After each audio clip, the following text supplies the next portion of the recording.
ನಮ್ ಸತೀಶ್ ಅಣ್ಣ ಎಲ್ರಿಗೂ ಕಾಗೆ ಬಿಟ್ಟಿದ್ದಾರೆ ಅಂತಾನೆ ಹೇಳ್ಬೋದು. ಬಿಕಾಸ್ ನಿನ್ನೆ ಅಂತ ಇಡಿ ರೈಡ್ ನಡೆದಾಗ ಮನಿ ಲಾಂಡ್ರಿಂಗ್ ಮತ್ತೆ ಕ್ಯಾಶ್ ಟ್ರಾನ್ಸಾಕ್ಷನ್ ಇಲ್ಲಿಗಲ್ ಎಲ್ಲ ನಡೆಯೋದಕ್ಕೆಲ್ಲ ಇಡಿ ರೈಡ್ ಮಾಡ್ತಾರೆ.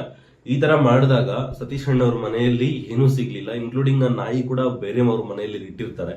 ಬಟ್ ಇಡಿ ಅವರು ಕೇಳಿದಾಗ ಯಾಕೆ ಈ ತರ ಮಾಡ್ತಿದ್ದೀರಾ ಅಂತ ಹೇಳಿದಾಗ ಜಸ್ಟ್ ಅವ್ರು ಹೇಳಿರೋ ಉತ್ತರ ಒಂದು ಜಸ್ಟ್ ಪಬ್ಲಿಸಿಟಿ ಪರ್ಪಸ್ ಮಾತ್ರ ಅಂತ ಹೇಳಿದ್ದಾರೆ. ಸೊ ಅದನ್ನ 50 ಕೋಟಿ ನಾಯಿ ಅಂತ ಅನ್ಕೊಂಡಿರೋ ನಾವೆಲ್ಲ ಮೂರ್ಖರು, ಇಲ್ಲ ನಮ್ಮನ್ನೆಲ್ಲ ಮೂರ್ಖರು ಮಾಡಿರೋ ಅವರು ಅದೇವ್ರಿಗೆ ಗೊತ್ತಾಗ್ಬೇಕು.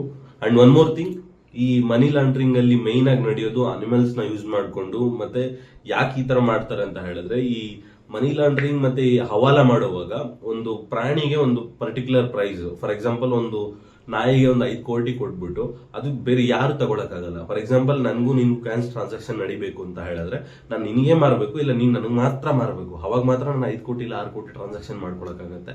ಇದು ಇಂಡಿಯಾದಲ್ಲಿ ಲೀಗಲ್. ಬಟ್ ಇದ್ರ ಹಿಂದೆ ಇರೋ ಸತ್ಯವನ್ನು ಹುಡುಕೊಂತ ಹೋದ್ರೆ ಇದು ಒಂದು ದೊಡ್ಡ ಚಾಪ್ಟರ್ ಆಗುತ್ತೆ.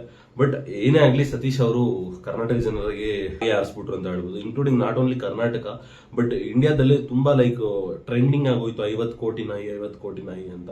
ಬಟ್ ಈಗ ಸಡನ್ ಆಗಿ ಫೇಕ್ ಅಂತ ಗೊತ್ತಾಗಿದ ತಕ್ಷಣ ನಿನ್ನೆಯಿಂದ ಈ ಮ್ಯಾಟರ್ ಆಲ್ಮೋಸ್ಟ್ ಇಂಡಿಯಾದಲ್ಲಿ ಟ್ರೆಂಡಿಂಗ್ ಟಾಪಿಕ್ ಆಗಿದೆ.